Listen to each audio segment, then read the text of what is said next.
বিশ্বজুড়ে পালিত হচ্ছে পবিত্র সিয়াম সাধনার মাস মাহে রমজান। রোজাদারের সবচেয়ে আনন্দের মুহূর্ত ইফতারের সময়, কারণ এই সময়ে আল্লাহ তাআলা তার রোজাদার বান্দাদের দোয়া কবুল করেন এবং ইফতারের মাধ্যমেই একজন রোজাদার তার রোজা সম্পন্নের পর মহান আল্লাহর নৈকট্য অর্জন করেন। এদিকে সৌদি আরবে সেহরি ও ইফতার কেবল আহার নয়, বরং এটি তাদের ধর্মীয় সংস্কৃতি ও ঐতিহ্যের এক বড় অংশ।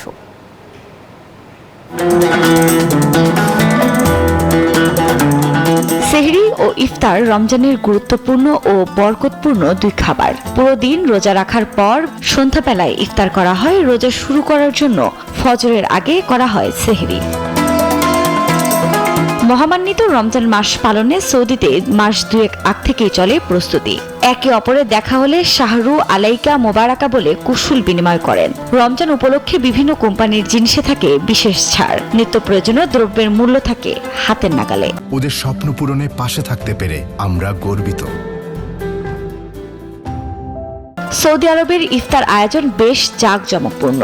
সৌদি আরবের লোকেরা পুষ্টিকর খাবারকে সবচেয়ে বেশি গুরুত্ব দিয়ে থাকে। সেখানে ইফতারে যে খাবারগুলো সবচেয়ে বেশি গুরুত্বপূর্ণ তা হলো উন্নত মানের খেজুর, বিভিন্ন ধরনের স্যুপ, ভিমতো বা আঙ্গুর রসের শরবত, তামিজ, বোরাক বা মাংসের পিঠা, মান্ডি বা ভাত ও মুরগির মাংসের সমন্বয়ে তৈরি খাবার, লাবান ইত্যাদি। এছাড়া খাবসা নামে একটি খাবার সৌদি আরবে বেশ জনপ্রিয়। খাবসা সাধারণত মুরগি কিংবা ভেড়ার মাংস দিয়ে তৈরি করা হয়। ইফতারের টেবিলে খাবসার গুরুত্ব থাকে সবচেয়ে বেশি। রোজাদারকে ইফতার করানোর জন্য সৌদিদের রয়েছে ঐতিহ্যবাহী সংস্কৃতি।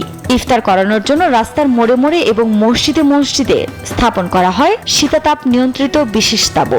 বছর জুড়ে যেসব ভিনদেশি শ্রমিকরা সৌদিদের সেবায় নিয়োজিত থাকেন, রমজান মাসে এসব তাঁবুতে দেখা যায় তার উল্টো চিত্র।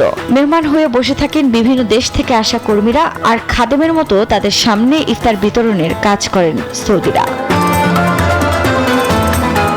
আফরিন মৌ, নিউজ 24।